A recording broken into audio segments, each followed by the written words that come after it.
Hi, Marcus here from Pro Tools Expert, and today I've got myself a copy of Tube Saturator 2 from WaveArts.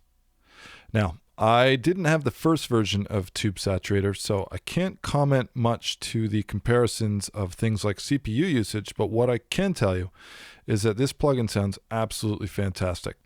So what is Tube Saturator? Well, it's a tube saturation channel emulation. So we've got the choice between two different tubes. We've got a 12AX7, which is an even harmonic tube, and then we've got a 12AU7, which is an even N harmonic tube. I can disengage this section here, and I can drive into the gain of the tubes as hard as I want. And you can see from the GUI there, the harder I push into it, the more glow we have on the tube. That's pretty cool looking there.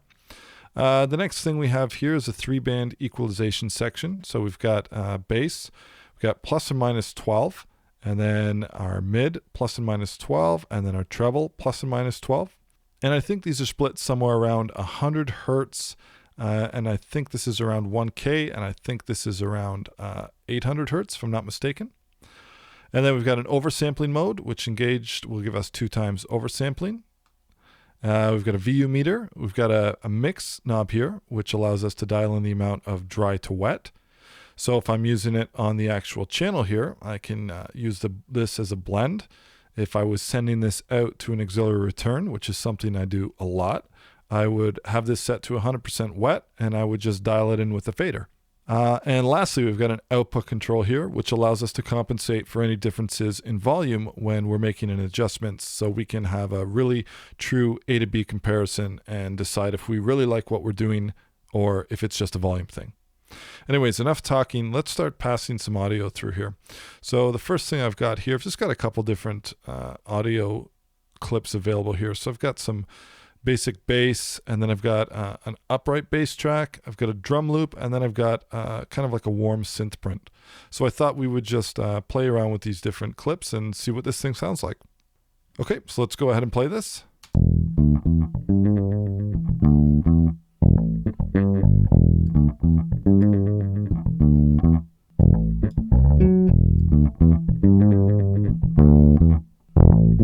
You can really start to hear it come in there now. I'm going to bring my output back a bit. I'm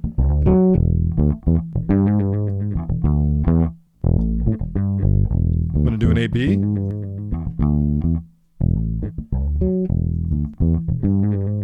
Let's bring this down a bit more.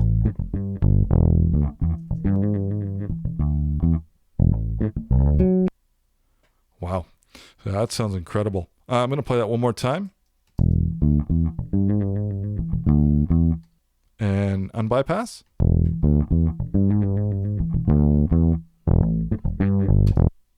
So here I've got the equalization section to happen before the tube, but I can also, before I'm driving into the tubes, but I can also set this to happen after if I want. Let's make this inactive for now, and now let's open up a mono instance, and this will be on upright bass. So I'm going to pull this all the way back here. And let's see what kind of results we can get with this. So we'll listen to this on its own right now quickly. I'll be right here.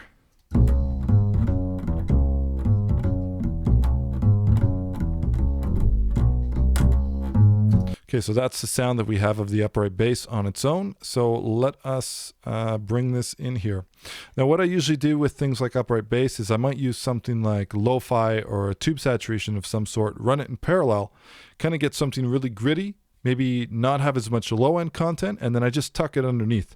So let's see if we can emulate that type of workflow by rolling off some of the bass here and getting the grit and the vibe that we want, and then tucking it underneath the original signal with the dry wet mix. So I'm going to pull this all the way down for now. Move this up.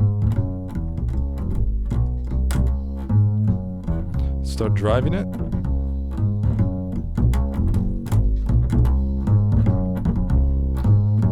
Pull the bass down.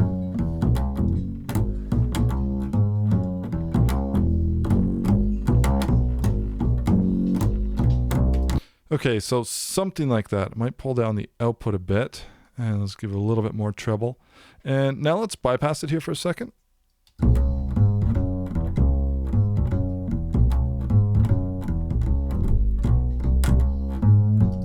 Okay, now I'm going to bring this in really, really slowly. So I've kind of dialed in the amount of effect and the type of grit that we want. And I'm going to start to bring this in.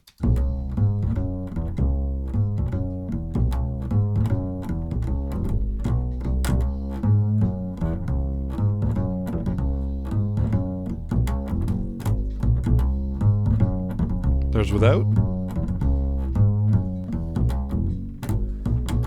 Okay, so maybe what we'll do now is we'll switch to the AX7 and let's see what that sounds like. Okay, so we need a lot less gain on that to drive it the same amount. So I'm going to pull down this. This is just the even harmonics.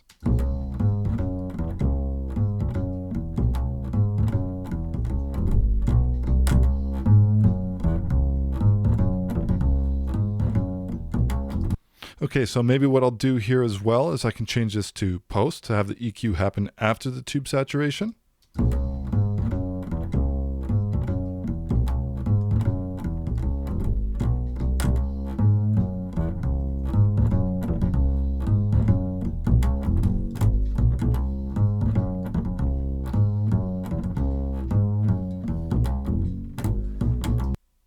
Okay, so that sounds really, really great. So that's just tucking in just underneath just to get a little bit of grit so that it's going to cut through on some smaller speakers.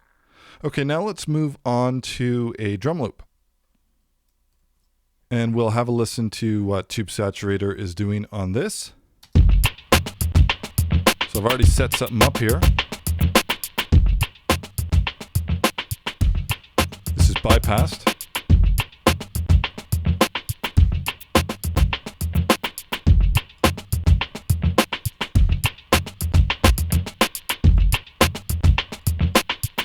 Bring this down a bit.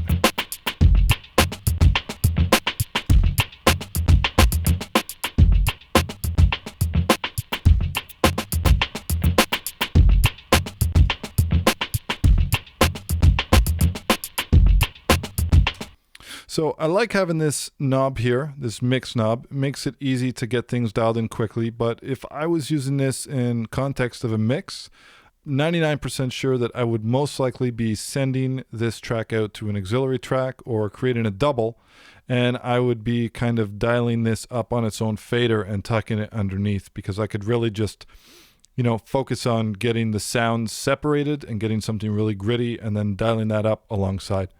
Okay, now let's have a look at another source of material here. So now we're going to be having a look at a warm analog synth. So let's bring this up. And I'm going to solo this out, and let's have a listen to this. Let me just bypass the Tube Saturator plugin right now, so we're just listening to this dry.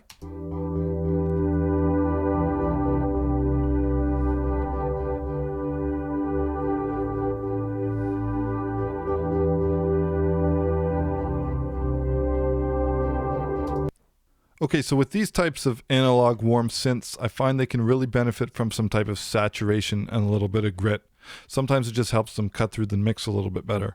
So let's start dialing in something here and see what it sounds like. I'm going to pull down the drive, and right now I'm going with the 12AU7, which is even and odd harmonics. So let me just pull up the mix to about 50% here, and let's see how that sounds.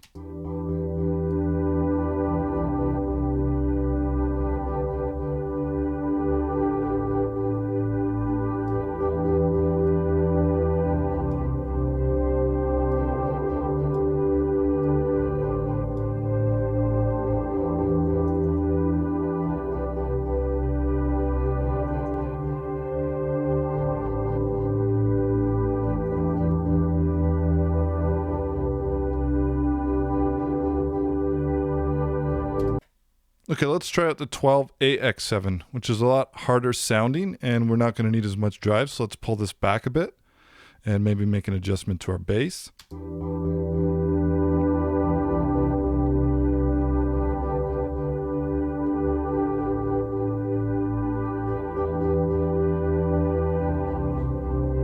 Push it a little harder.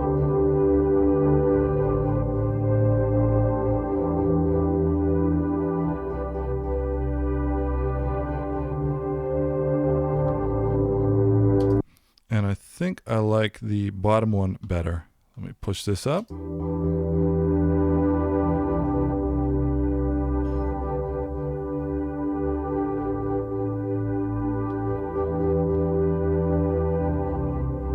bring the mix back. Try to get an equal A-B comparison.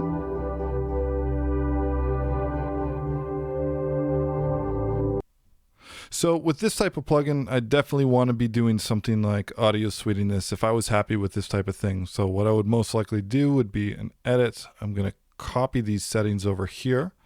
I would close this plugin. I would duplicate this playlist. I would head to my audio suite, WaveArts, Tube Saturator, and then I would go in here and I would paste these settings and render.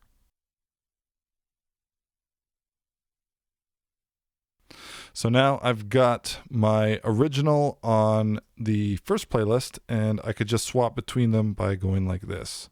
So here's my original, and here would be my version with the WaveArts, and I can even bring that up a little bit with clip gain to match those.